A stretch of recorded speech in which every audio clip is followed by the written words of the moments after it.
ఈ దేశ నిర్మాణం చేసినటువంటి క్రైస్తవ సమాజం, ఈ దేశ నిర్మాణం చేసినటువంటి క్రైస్తవ సమాజం కలలుగన్నటువంటి రాజ్యం స్క్రీన్ మీద మీకు కనిపిస్తా ఉంది. 1807లో abolishment of the slavery act నీ రాజు తీసుకొచ్చాడు. జోగిని అనే వ్యవస్థను కూల్చడానికి నీ రాజు తీసుకొచ్చాడు. 1930లో ముత్తులక్ష్మిరెడ్డిని నిలబెట్టి మెడ్రాస్ లెజిస్లేటివ్ కౌన్సిల్లో ఈ దేవదాసి వ్యవస్థను నాశనం చేయటానికి దాన్ని తీసి పారేయండి అని పిల్లు పెట్టింది. నీ రాజు పంపగా వచ్చిన వ్యక్తులు ఆంధ్ర జోగిని యాక్ట్ మనం తీసుకొచ్చాం. ఇంగ్లీష్ ఎడ్యుకేషన్ ఫర్ ఎవ్రీబడి, ప్రతి ఒక్కరికి 1835 మనం తీసుకొచ్చాం. 1795 రైట్ టు ప్రాపర్టీ, అంతకుముందు ఎవరు భూములు కొనటానికి లేదు. బడుగు బలహీన వర్గాలు భూములను స్వాధీనం చేసుకునేవాళ్ళు. నీకేంద్ర రే మల్లిగా అనేవాళ్ళు, నువ్వెవర రే ఈరిగా అనేవాళ్ళు, నువ్వెవర రే బయటుండు, నువ్వు మా ఇంటికి రావద్దు, నీ నీడ పడద్దు అన్నారు. కానీ నీ రాజు నీకు అధికారం ఇచ్చాడు. భూమి కొనుక్కునే అధికారం, భూమిలో పండించుకునే అధికారం, పండించిన దాన్ని తినే అధికారం నీది.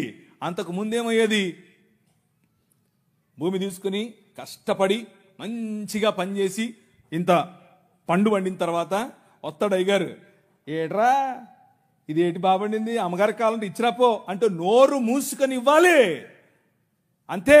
అదే చట్టం. కానీ ఈరోజు అది కాదు. నువ్వు పండించింది నువ్వు తింటావు, నువ్వు పండించింది నీ పిల్లలు తింటారు, నువ్వు పండించింది ధైర్యంగా నీకోసం పెట్టుకుంటావు, పొదుపు చేసుకుంటావు. కారణం ఏమిటి? నీ రాజు, రాజులకు రాజు, ప్రభువులకు ప్రభువు, కైసర్ అగస్తస్ మరియు కైసర్ తిబేరియస్ల ప్రతినిధి అయిన పిలాతు ముందు నిలబడుకొని నా రాజ్యము నీ రాజ్యము లాంటిది కాదని చెప్పాడే ఆ రాజు. Right to property, right to education, abolishing killing children. చిన్న పిల్లలను కొనుక్కొని వెళ్ళేవాళ్ళు. రాజమండ్రి ఆయన ఒకసారి రాశారు, ఈ దాన్ని ఏమంటారు, కాటన్ గారు ఆయనకు రాసినటువంటి కాటన్ గారి గురించి రాసినటువంటి పత్రిక ఒక పుస్తకంలో ఇలా రాసిందట. ఏంటంటే వాళ్ళ ఇంట్లో పనిచేసేటట్టు ఒక ఆయమను వచ్చి ఒక ₹1 ఇవ్వమ్మా అని అడిగింది. ఆ రోజుల్లో ₹1 ఎందుకమ్మా అంటే, నేను వెళ్ళి రాజమండ్రిలో ఒక ఆడపిల్లను కొనుక్కొచ్చుకుంటాను అంటుంది. ఏంటి కొనుక్కొచ్చుకుంటావా? ఎందుకు? అది మన పరిస్థితి ఆ రోజుల్లో. పిల్లలు నమ్ముకునేటటువంటి బతుకులు, తినటానికి లేని బతుకులు, పిల్లలు నమ్ముకునేటటువంటి బతుకుల నుండి నీ రాజు, నువ్వు అమ్మటానికి వీలు లేదు, నువ్వు చంపటానికి వీలు లేదు. నిర్మాణం కట్టాలంటే పిల్లల్ని చంపరారు,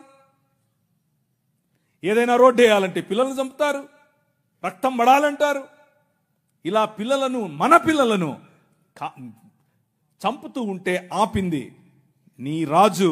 రైట్ టు ఎడ్యుకేషన్ 1913. నువ్వు పెళ్లి చేసుకుంటే నీ భార్య 7 రాత్రులు బ్రాహ్మణుడితో పడుకోవాలి. ఇది ఈ దేశ చట్టం. నువ్వు నల్లగా ఉన్నావట, నీకు దాన్ని ఏమంటారు బట్టతలు ఉందంట, రింగులు ఎంటుకలు ఉన్నాయంట, కాబట్టి నువ్వు దాసుడివి, దస్యుడివి, నువ్వు రాక్షసుడివి, నువ్వు మ్లేచ్ఛుడివి. కాబట్టి నీ జీవితాన్ని మార్చాలంటే, కాబట్టి నీ వంశాలు మంచిగా మారాలంటే బ్రాహ్మణుడితో నీ భార్య పడుకోవాలి. కలిగే పిల్లలు ఎలా ఉంటారు? అప్పుడు ఆర్యీకరణ జరుగుతుంది. కృణ్వంతో విశ్వమార్యం అన్నారు. అంటే అర్థం ఏంటి? ఈ ప్రపంచం మొత్తాన్ని కూడా ఆర్యీకరణ చేయాలి అన్నది వారి రాజ్య కళ. The kingdom of Rama, but the kingdom of God, దేవుని రాజ్యం ఏమన్నా తెలుసా? ఎవరితో పడుకోవక్కర్లేదు. My blood is enough, I will cleanse you from all sin. ప్రతి పాపము నుండి యేసు రక్తము నిన్ను కడిగి పరిశుద్ధునిగా చేస్తుంది. ఎవరి దగ్గర పడుకోవక్కర్లేదు. మనం ఈ దేశానికి ఒక చట్టం ఇచ్చాం. ఏం చట్టం ఇచ్చాం? 1819లో. ఇదంతా నేను సుత్తి కొడుతున్నా అనుకున్నారా? చట్టం ఇది. ఒక్కసారి చరిత్ర తిరగేయండి. ఇదంతా నీ రాజు చేశాడు ఈ దేశానికి. నీ రాజు తీసుకొచ్చాడు. నల్లట్ట పుస్తకం మోసుకొచ్చినోళ్ళు కష్టపడి పిల్లులు వేసి రిట్ పిటిషన్లు వేసి నిలబడి కొట్లాడి నీకు ఇచ్చిన హక్కిది. That is the kingdom of God. No discrimination, right to sit, abolishing child marriages. ఇలా చెప్పుకుంటూ పోతే ఎన్ని చట్టాలు చేశాం మనం. రైలు మనది, పోస్ట్ ఆఫీస్ మనది, ఐఏఎస్ తెచ్చింది మనం, ఐపీఎస్ తెచ్చింది మనం. తెలుగు భాషను మ్లేచ్ఛ భాష అన్నారు. అరే ఏం భాష మాట్లాడుతున్నాడు మ్లేచ్ఛుడా అంటే తెలుగు భాషలో డిక్షనరీ, మొట్టమొదటి డిక్షనరీ మంది. మీ నాయన రాజు, ద కింగ్, మనమిచ్చాం. C P Brown, he was a machinery.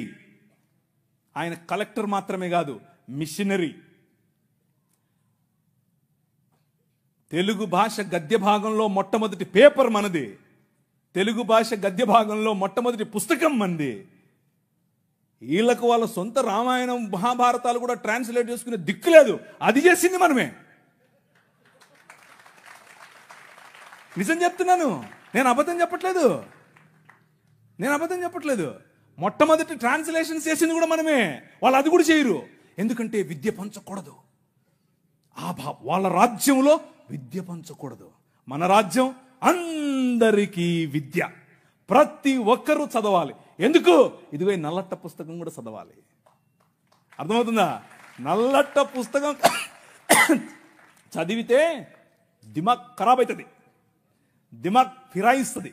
మనిషి వెంటనే మనిషి అవుతాడు. ఈ రాజ్యం మనుషుల కోసం రాజ్యం. ఆ రాజ్యం తలకాయలో నుంచి వచ్చిన వాళ్ళకి మాత్రమే రాజ్యం, భుజాల్లో నుంచి వచ్చిన వాళ్ళకే రాజ్యం. ఈ రాజ్యం అందరి రాజ్యం, అందరికీ సుభిక్షత, అందరికీ పట్టభద్రత్వం. అలెగ్జాండర్ డఫ్ అనే ఒక ఆయన, ఎంతమంది ఉన్నారు ఈ పేరు? ఒకరు, ఇద్దరు, ముగ్గురు, ఒక 10-15 ఉన్నాయి. మిగిలిన వాళ్ళు ఒక చెంచా నీళ్లు తీసుకొని దూకండి. అలెగ్జాండర్ అంటే పొరపాటున మీరు ఆ గ్రీకు ఒక ఆయన వచ్చాడు గుర్రం వేసుకుని, ఆయన అనుకుంటారు, కాదు, ఈయన వేరే. అలెగ్జాండర్ డఫ్. ఈయన రవి అస్తమించని బ్రిటిష్ సామ్రాజ్యం పైన ఇన్ఫ్లుయెన్స్ తీసుకొచ్చాడు. ఏం ఇన్ఫ్లుయెన్స్ తెలుసా? నా పిల్లలు చదవాలి, మా భారతీయ పిల్లలు చదువుకోవాలి. వీళ్ళు అన్నారు, ఎందుకు, మాకు అవసరం లేదు, మీ పాశ్చాత్య విద్యతో మేమేం చేస్తాం, మేము మంత్రాలు చదువుతాం. ఆయన అన్నాడు, మంత్రాలకు చింతకాయలు నైరాల్తా హై. అలెగ్జాండర్ డఫ్, నో, చదవాలి, మన పిల్లలు చదవాలి, ఆంగ్ల భాషలో చదవాలి, ప్రతి భాషలో చదవాలి, తెలుగులో చదవాలి, తమిళంలో చదవాలి, బెంగాలీ కావాలి, పుస్తకాల తర్వాత పుస్తకాలు, పుస్తకాల తర్వాత. ఈ అలెగ్జాండర్ డఫ్ యొక్క ఇన్ఫ్లుయెన్స్ కారణం చేత ఈశ్వరచంద్ర విద్యాసాగర్, అలాగే రాజా రామ్మోహన్ రాయ్ ఇలాంటి వాళ్ళు నిలబడి, ఎస్, మా పిల్లలు చదవాలి, మా పిల్లలు కూడా చదవాలి, మంత్రాలకు మేమేం చేసుకోవాలి, అవసరం లేదు, ఎల్లమ్మకు పుల్లమ్మకు పోయి మీరు చదువుకోండి అని యూనివర్సిటీస్ ఒకే సంవత్సరంలో అటువైపు మెడ్రాస్ యూనివర్సిటీ, ఇటువైపు బాంబే యూనివర్సిటీ, ఇటువైపు శ్రీరాంపూర్ యూనివర్సిటీగా ఈ రోజు ఏదైతే ఉందో బైబిల్ కాలేజ్ అనుకుంటున్నారో అది ఆ రోజు కల్కటా యూనివర్సిటీ. 3 యూనివర్సిటీలు స్థాపించటానికి వెనకుండి పనిచేసింది ఈ అలెగ్జాండర్ డఫ్. ఈయన ప్రభావం, ఈయన ఇన్ఫ్లుయెన్స్ కారణం చేత మెకాలే అనే ఒక వ్యక్తిని ఈ దేశానికి పంపించారు. పోయి చూసి రాపో బాబు, అసలు చదువు అవసరమా లేదా. ఆయన ఇచ్చినటువంటి నివేదిక, ఎస్, అందరూ చదవాలి. ఇంతమంది కూర్చొని ఉన్నారు, బైబిల్ సంకలో పెట్టుకుని ఓ వెళ్ళిపోతున్నారు, బాగుంది.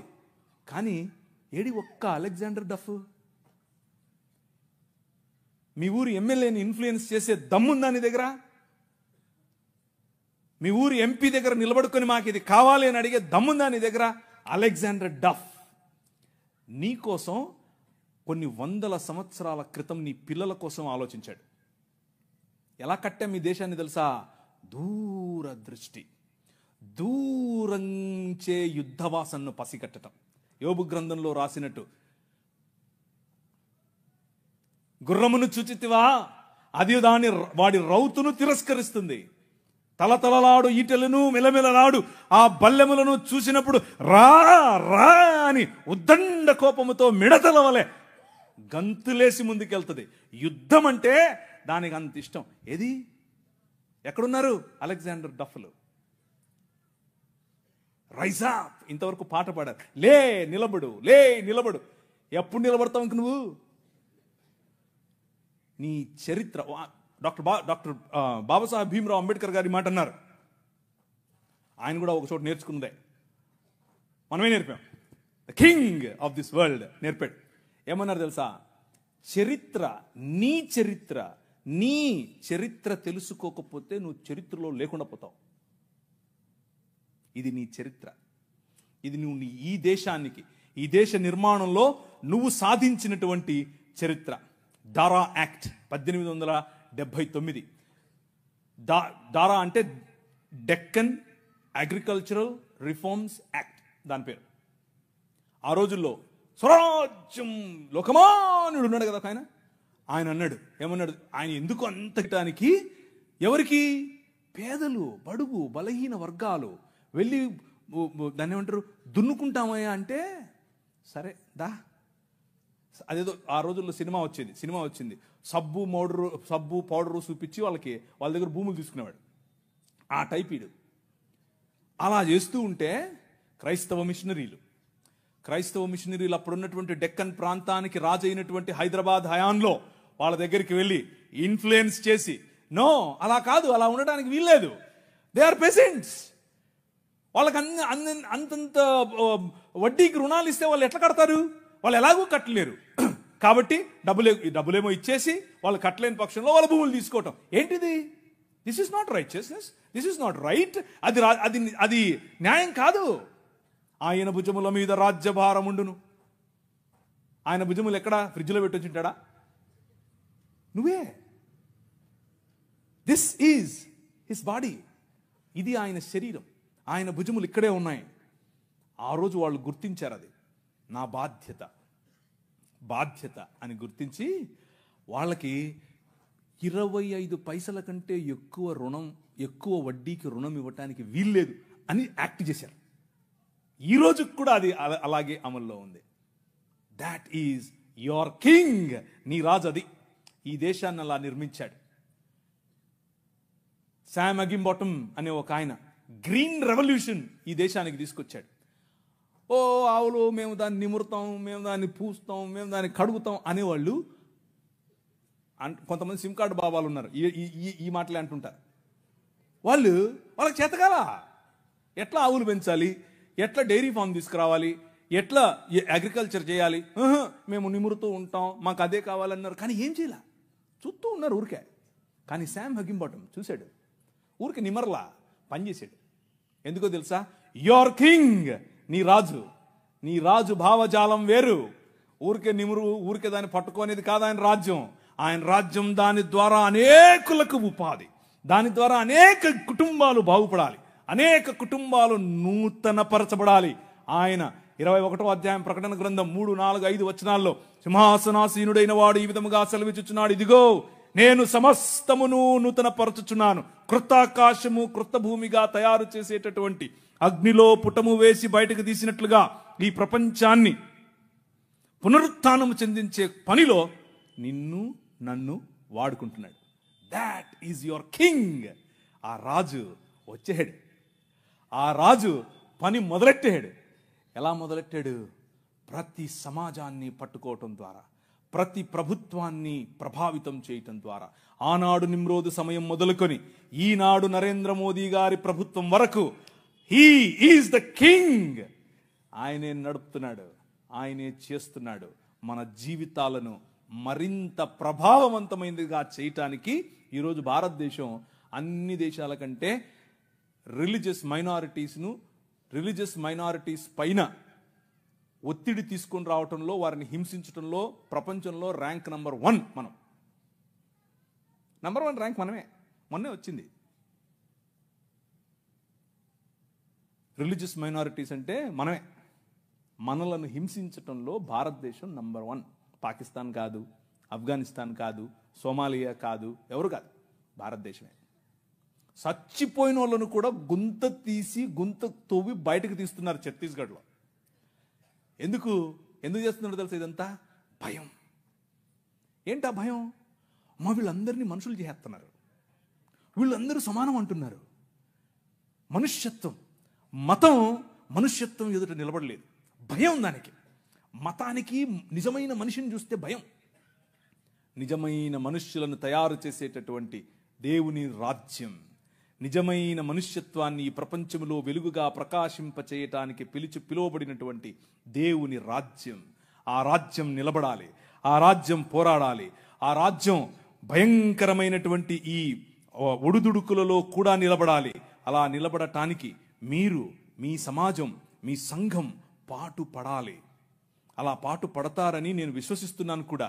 ఇకపోతే కొద్ది నిమిషాలు ఒక కంపారిజన్ అనేది ఈ 3 రాజ్యాలకు, ఒకవైపు ముహమ్మద్ గారు నిర్మించిన రాజ్యం, ఒకవైపు సనాతనంగా ఉన్నటువంటి రాజ్యం, ఇంకొక వైపు క్రీస్తు నిర్మిస్తున్న దేవుని రాజ్యం. ఈ 3 రాజ్యాలలో ఉన్నటువంటి కొన్ని విషయాలు, ఎక్కువ చెప్పను, మిగిలిన రాజ్యాలకు ఈ రాజ్యానికి ఉన్నటువంటి తేడా మీ స్క్రీన్ పైన చూస్తున్నట్లుగా, ఆ రాజ్యం ఏ చేతి సహాయం లేకుండా తీయబడినటువంటి రాయి ఇంతింతై మహాపర్వతమై ప్రపంచములో ఉన్న శక్తులను, అంధకార సంబంధమైన దురాత్మ సమూహముల నుండి మనం విడిపించటానికి కొలస్సీలకు రాసిన పత్రిక 1వ అధ్యాయం 18 నుంచి చదువుతూ వెళితే వచ్చే సారాంశం ఇదే.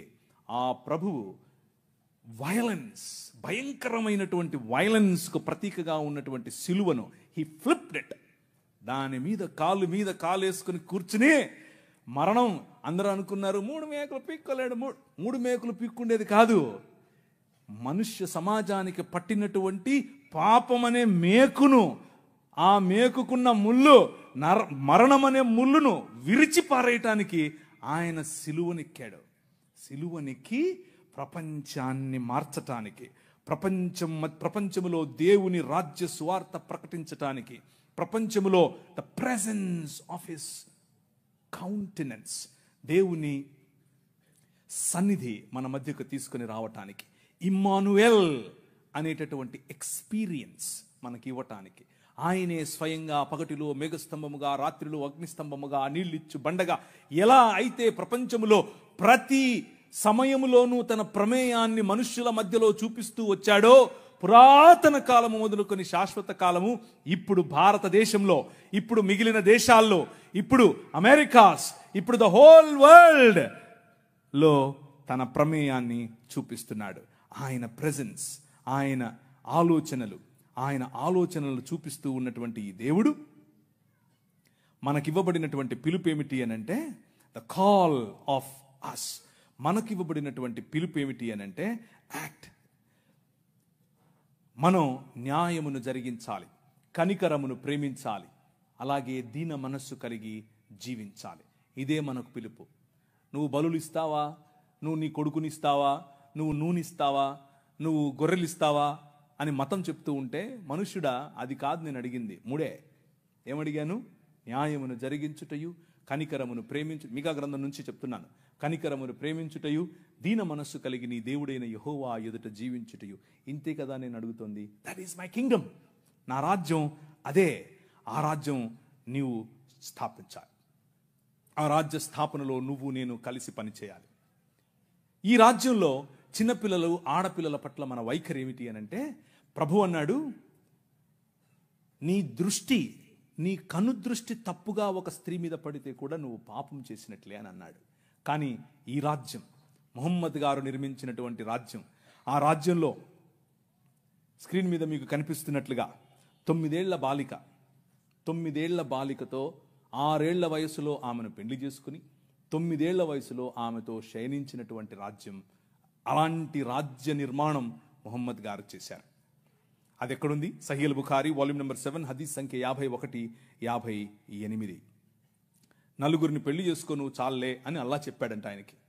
అది కాదని ఒకేసారి ఆయన 9 మందిని చేసుకున్నాడు పెళ్లి. ఇది ఎక్కడుంది? సహీహ్ బుఖారీ పేజీ నంబర్ 195 హదీస్ సంఖ్య 268, 284. ఇవన్నీ నేను దాన్ని ఏమంటారు, నాకేం ప్రాబ్లం లేదు, లైవ్ వెళ్ళినా ప్రాబ్లం లేదు, ఎక్కడికి వెళ్ళినా ప్రాబ్లం లేదు, నేను పబ్లిక్గా చెప్పాను అందరి ముందు. కానీ మీకు కొంచెం జుగుప్సాకరంగా ఉండొచ్చు మొదటిసారి ఒకవేళ వింటూ ఉంటే. కానీ ఎందుకు ఇది చెప్తున్నాను అనంటే, నీ రాజును తెలుపని తెలియాలంటే పక్కన నలుపు ఉండాలి. అర్థమవుతుందా? మీకు మీ రాజు విలువ తెలియట్లా, ఇంకా మీ రాజు కట్టే రాజ్యం విలువ తెలియట్లా. ఇది చూస్తే తెలుస్తుంది. ఒకరోజు తను పెంచుకున్న కుమారుడి భార్య, ఆవిడ బట్టలు మార్చుకుంటోంది. అల్లా గారు ఒక గాలి పంపారట. ఆ గాలి పంపగానే తెర చిరిగెను, లేదా తెర పైకి లేచెను. తెర పైకి లేస్తే నువ్వు నేనేం చేస్తాం? కళ్ళు మూసుకొని పక్క వస్తాం. అలా రావాలి. మన ప్రభు అది నేర్పాడు. ఆయన అన్నాడు, అబ్బా దేవుడు ఎంత అందం సృష్టించాడు అని చెప్పి బయటికి వెళ్ళి వెళ్ళిపోతున్నాడు. ఈమె పాపం ఉదరాభద్ర మా మామగారు వెళ్ళిపోతున్నారని చెప్పి మంచిగా బట్టలు వేసుకుని వెళ్తూ వాళ్ళ కొడుకు వచ్చాడు. ఏమైంది? మా నాన్న వెళ్ళిపోతున్నాడు. ఏమైంది? ఏమో నాకు తెలియదు, అడుగు. ఆయన వెళ్ళి, నాన్నగారు ఏమైంది అని అంటే, ఏం లేదురా, నీ భార్య బాగుంది, నువ్వు వదిలేసి నేను చేసుకుంటా అన్నాడు. నీ రాజు క్యారెక్టర్ ఆలోచించు ఒకసారి. ఎలా చేస్తాడు నీ రాజు? చంటి బిడ్డలతోనూ చంటి బిడ్డల స్తుతుల మీద ఆసీనుడు అవుతాడు. నీ మామ మానాచ్ఛాదమును నువ్వు తీయకూడదు, నీ కోడలి మానాచ్ఛాదమును నువ్వు తీయకూడదు. దేవుని వాక్యం స్పష్టంగా చెప్తుంది. వీరు నిర్మించే రాజ్యానికి, నీ రాజు నిర్మించే రాజ్యానికి ఉన్న తేడా అది.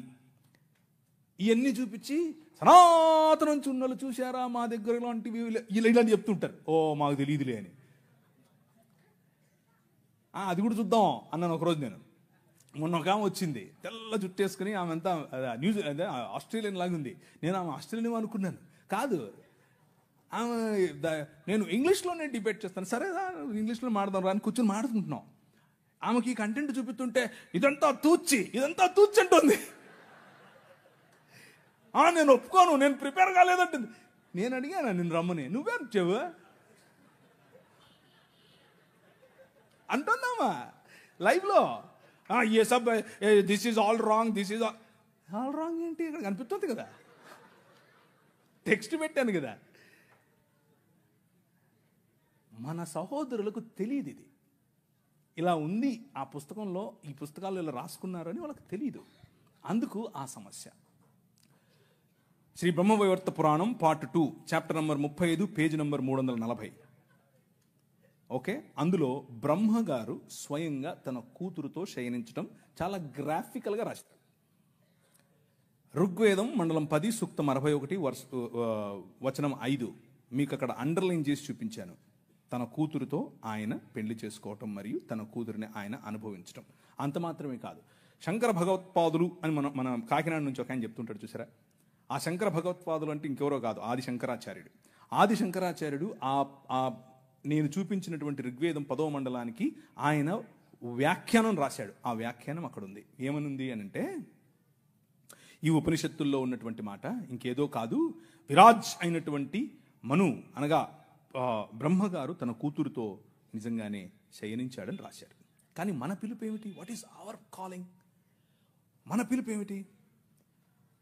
పిలుపు ఏమిటి అని అంటే, డిస్క్రిమినేటింగ్ ఉమెన్ జరగకూడదు, డిస్క్రిమినేటింగ్ మెన్ జరగకూడదు. రిలేషన్షిప్స్లో ప్యూరిటీ ఉండాలి. ఎదుటివాడి భార్యను నువ్వు దొంగిలించకూడదు, ఎదుటివాడి భార్య పైన నువ్వు ఆశ పెట్టుకోకూడదు. Very plain clear. అలాగని చెప్పి మన బైబిల్ గ్రంథంలో ఉన్నవారు అలాంటివి చేయలేదా? చేశారు. దేవుడు ఏం చేశాడు? మూతి పళ్ళు రాలగొట్టాడు. ఇక్కడ దేవుళ్ళే చేస్తున్నారు. అదే ప్రాబ్లం. అదే ఆయన నిర్మించే రాజ్యంలో అగ్నిచేత పుటము వేయబడి తీసినటువంటి మానవ సమాజం, మేలిమి బంగారము లాంటి మానవ సమాజం, నిజముగా ఆయన చిత్తానికి లోబడే మానవ సమాజం, ప్యూర్గా ఉండే మానవ సమాజం. మొహమ్మద్ గారు కట్టినటువంటి రాజ్యం. ఆయన అన్నారు, స్త్రీలు అర్రబుద్దోళ్ళు అన్నాడు. అంటే నేను అనట్లేదు, మీరు రాళ్ళెత్తుకోకండి, నేను కాదు, మొహమ్మద్ గారు అంటున్నారు. ఎక్కడ? సూరా 2:282 ఖురాన్లో ఉంది. సహీల్ బుఖారీ 3వ హదీసు 26:58. ఎవరు? స్త్రీలు అర్రబుద్దోళ్ళు. ఈయన ఒకసారి విహారయాత్రకు పరలోకం వెళ్ళేట. ఇదంతా నేను ఏదో స్టోరీ చెప్పట్లేదు, మీ కళ్ళ ముందు ఉంది, కావాలంటే చూసుకోండి, ఆ రెఫరెన్స్లు మీరు వెళ్ళి చూడండి. ఓకే, ఈయన విహారయాత్రకు వెళ్ళి పైన ఆయన అల్లాహ్ గారితో మాట్లాడి, అల్లాహ్ గారితో సంభాషణ చిట్చాట్ అయిపోయిన తర్వాత వెనుకొస్తున్నాడు. వెనుకొస్తే ఆ పక్కన నరకం ఉందట. ఆయన తొంగి చూశాడు, ఇట్లా ఏముందో నరకంలో చూద్దాం. చూస్తే అందులో ఎక్కువ మంది స్త్రీలే ఉన్నారంట. ఆయన పోతే పోయాడు, అల్లాతో మాట్లాడితే మాట్లాడాడు, పోతే తొంగి చూస్తే చూశాడు. ఆయనకు స్త్రీలు కనపడటం ఏంటి? ఆయన ఉద్దేశం ఏంటంటే స్త్రీలు నరకపాత్రులు. ఎందుకు స్త్రీలు నరకానికి వెళ్తారు అని అంటే ఆయన దానికి ఒక ఉదాహరణ కూడా చెప్పాడు సహీహ్ బుఖారీలో, అలాగే సహీహ్ ముస్లిం. ఏమనంటే పురుషులను వాళ్ళు పాపంలో పడేలా చేస్తారు కాబట్టి వాళ్ళందరూ నరకానికే పోతారని చెప్పాడు. ఇది వారు నిర్మించే రాజ్యం, మన రాజ్యం. నీ ప్రభు, నీ రాజు, నీ రాజు కట్టే రాజ్యం ఏమిటి? ఆయన దగ్గరికి ఒక ఆమె పడుపు వృత్తి, ఒళ్ళమ్ముకునే ఆమె వచ్చి జటామాంసి అత్తరుబుడ్డి తీసుకుని వచ్చి పగులు కొట్టి తన కాళ్ళ మీద పోసి తన తల వెంట్రుకలతో తుడుస్తూ ఉంటే అమ్మా అని పిలిచాడు. అర్థమవుతుందా? పాపంలో పట్టబడిన స్త్రీని ఈడ్చుకుని వచ్చి కొట్టండి అంటే, ఒరేయ్ మీలో తప్పు చేయనుడు ఫస్ట్ ఏంటి రా అన్నాడు. ఎక్కడికక్కడ వెళ్ళిపోయారు అందరూ. అమ్మా నేను ఏం చేయను, వెళ్ళిపో అన్నాడు. ఈ రాజు పైకి వెళ్ళి తొంగి చూసేది కాదు, అక్కడి నుంచి వచ్చాడు. ఆయనకు తొంగి చూడాల్సిన పనే లేదు, అక్కడి నుంచే వచ్చాడు. అక్కడి నుంచి వచ్చి ఎక్కడికి వెళ్ళాడు తెలుసా? ఒక్క స్త్రీ బావి దగ్గరికి వస్తుంది, నీళ్లు పట్టుకుంటుంది. ఈ రాజు, జగములనేలే రాజు, తన చేతి పనులుగా ఉన్నటువంటి భూమి ఆకాశములు, ఆకాశము తన సింహాసనం, భూమి తన పాదపీఠం. కానీ ఈ రాజు బిందెలెట్టుకుని నీళ్ళెట్టుకునే దగ్గరికి వెళ్తాడు, అక్కడ కూర్చొని వెయిట్ చేస్తాడు. ఆమె వస్తే అమ్మా నీళ్ళు ఇస్తావా అంటాడు. Look at the difference between these two kingdoms. ఈ రెండు రాజ్యాలకు ఉన్న తేడా, ఆ వైఖరి స్త్రీల పట్ల, ఈ వైఖరి స్త్రీల పట్ల. నీ రాజు స్త్రీలను గౌరవించే రాజు, నీ రాజు స్త్రీలకు డిగ్నిటీని ఇచ్చే రాజు. అందుకనే ఈ దేశంలో ఏం జరిగిందో తెలుసా? ఈ దేశంలో ఇంకొక 5 నిమిషాల్లో ఎవడో ఒకడు ఆవులించకపోతే చెప్తాం ఈ కథ. ఈ దేశంలో స్త్రీలు జాకెట్లు వేసుకోకూడదు, అది చట్టం. మొన్న రీసెంట్గా సినిమా కూడా వచ్చింది ఒకటి, అదేదో జరగలేదు అనుకుండేరు, అది జరిగింది. అది ఈ దేశంలో ఉన్న చట్టం. ఎందుకు అనంటే మన దేవుడైనటువంటి బ్రాహ్మణుడు నడుచుకుంటూ వస్తే అది ఆడో మగో తెలియాలి కాబట్టి ఇప్పి చూపించాలి. ఏం లాజిక్ ఇది? ఏం లాజిక్? అవును, ఇది ఎవరికి ముఖ్యంగా బడుగు బలహీన వర్గాలకు జాకెట్లు వేసుకునే అధికారం లేదు అన్నారు. ఎందుకు లేదు? వేసుకోకూడదు నువ్వు అన్నారు. వేసుకుంటే స్తనాలు కోశారు. మీ స్తనాల బరువు చూసి దానికి పన్ను విధించారు. బాగా బలిశావులే కట్టు అన్నారు. కానీ ఒక పేరు చెప్తాను, విన్నోళ్ళు చెయ్యొద్దండి. Charles Mead. నేను వెళ్ళిపోతున్నా.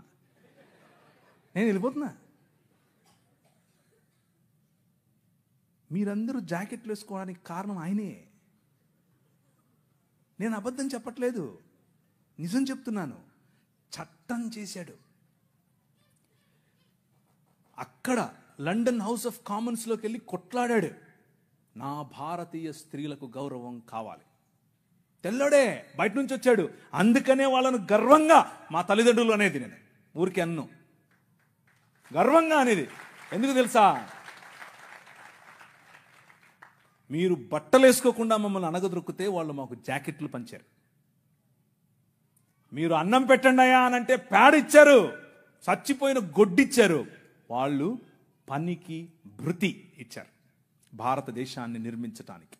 Charles Mead, church mission society and London mission society, వీరిద్దరి తరఫున కేరళ ప్రాంతంలో నిలబడి ఆయన ఇల్లు, ఆయన బంగ్లాను అలా కాల్చేశారు 3 సార్లు. అయినా కానీ వెనక్కి తగ్గేదిలా. స్త్రీలకు జాకెట్లు.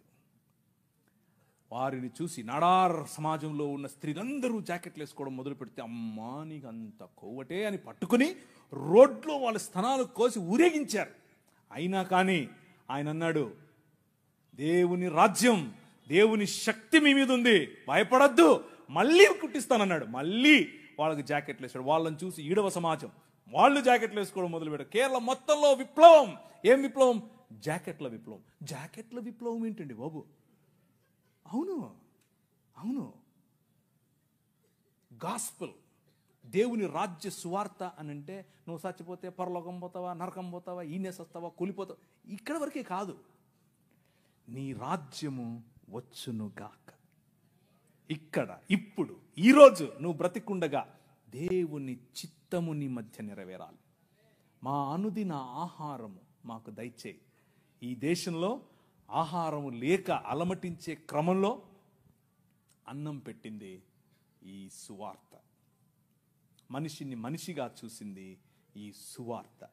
చార్ల్స్ మీడ్ కారణం చేత స్త్రీలందరూ ఈరోజు జాకెట్లు వేసుకుంటున్నారు. అంత మాత్రమే కాదు, జాకెట్లు వేసుకుంటూ ఉంటే ఇప్పుడు వచ్చి మనకు శుద్ధ నీతులు చెప్తున్నారు. మీరు పాశ్చాత్య డ్రెస్సులు వేసుకోవాకండి. ఏంది, అసలు డ్రెస్సులే వేసుకోవద్దన్నారు మొన్నటిదాకా, ఇప్పుడేమో పాశ్చాత్య డ్రెస్సులు అంటున్నారు. చూసావా, మన రాజ్యం, దేవుడు నిర్మించే రాజ్యం, అది ప్రభావవంతమైన రాజ్యం. శత్రువును కూడా తన భావజాలంలోనికి మర్చుకోగల రాజ్యం. ఒక ఆయన నేను టీవీలో మాడుతూ ఉంటే ఒక ఆయన అన్నాడు, ప్రవీణ్ గారు మీరు మీరు మీరు మత మార్పిడి చేస్తారు. మేము ఎక్కడ మత మార్పిడి చేసామండి బాబు, ఏంటి ఏం మాట? లేదండి మీరు అవునా, నీకు ఇట్లా కాదులే, ఇంకొక రకంగా చెప్తా అని చెప్పి, సరే మీ పేరేంటి అంటే చెప్పాడు. ఆయన ఆబ్వియస్గా బ్రాహ్మణుడు, క్షత్రియుడు, వైశ్యుడు కాదు. అంటే ఎవరు, ఇంక మీరు అర్థం చేసుకోండి, శూద్రుడో ఇంకెవరో ఉంటాడు. మీరు స్కూల్కి వెళ్ళారా అని అడిగాను. మీ అమ్మగారు ఏం చేస్తారు అని అడిగాను. మా అమ్మగారు లెక్చరర్ అండి అన్నాడు. ఏ కాలేజీలో అని అడిగాను. చెప్పారు. అయితే మీరు సగం క్రైస్తవులే అన్నాను. అదేంటి అంటే మీ సనాతనంలో మీరు చదువుకోకూడదండి, మీరు కాలేజీకి పోకూడదు, మీ స్త్రీలు అసలు చదువుకోకూడదు, వాళ్ళు చదువు చెప్పడం ఏంటి? చూసారా మా భావజాలంలోకి వచ్చేసారు అన్నాను. అయ్యో నవ్వుతున్నాడు. అయ్యో మీరు ఎట్టి ఏది చెప్పినా నన్ను నువ్వు సగం క్రైస్తవుడు అన్నాను. ఆయనకు మైండ్ బ్లాక్.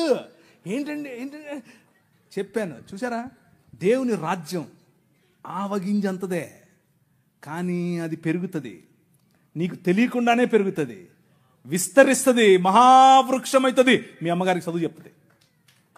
అర్థమైందా? ఎలా కట్టాం, నీ రాజు ఎలా కట్టాడు? స్త్రీలకు చదువు, వాళ్ళు రొట్టెలు ఎత్తాలి, వాళ్ళు అన్నం వండాలి అని మాట్లాడుకుంటూ ఉంటే, వాళ్ళు షెడ్యూల్ వేసుకోవచ్చా వేసుకోకూడదా అంటే మగవాళ్ళు, పురుషులు, మనము స్త్రీలను పురుషులను పక్క పక్కన కూర్చోబెట్టి 200 సంవత్సరాల క్రితమే చదువు చెప్పాం. That is the kingdom of God, దేవుని రాజ్యం. ఆ రాజ్య ప్రభావానికి తట్టుకోలేక, నిజమైన మనుష్యత్వాన్ని చూసి తట్టుకోలేక మతం గిలగిలగిల కొట్టేసుకుంటుంది. అదే జరుగుతుంది ఇప్పుడు. కానీ అలు పెరగకూడదు. మన విలువలు అలు పెరగకూడదు. లే నిలబడు అనే పాట మళ్ళీ మళ్ళీ పాడుకోండి. నిలబడాలి, దేవుని రాజ్యం కోసం నిలబడాలి, నీ రాజు కోసం నిలబడాలి. ఆ రాజు నీ ఊరికి రాజు, ఆ రాజు ఈ దేశానికి రాజు. ఇప్పుడు రాజు ఆయనే, తర్వాత రాజు ఆయనే. అప్పుడెప్పుడో వస్తాడు అనుకుంటారు, ఆయన మన మధ్య ఇక్కడ ఇప్పుడు ఉన్నాడు. ఒక రోజు తెర చినుగుతుంది,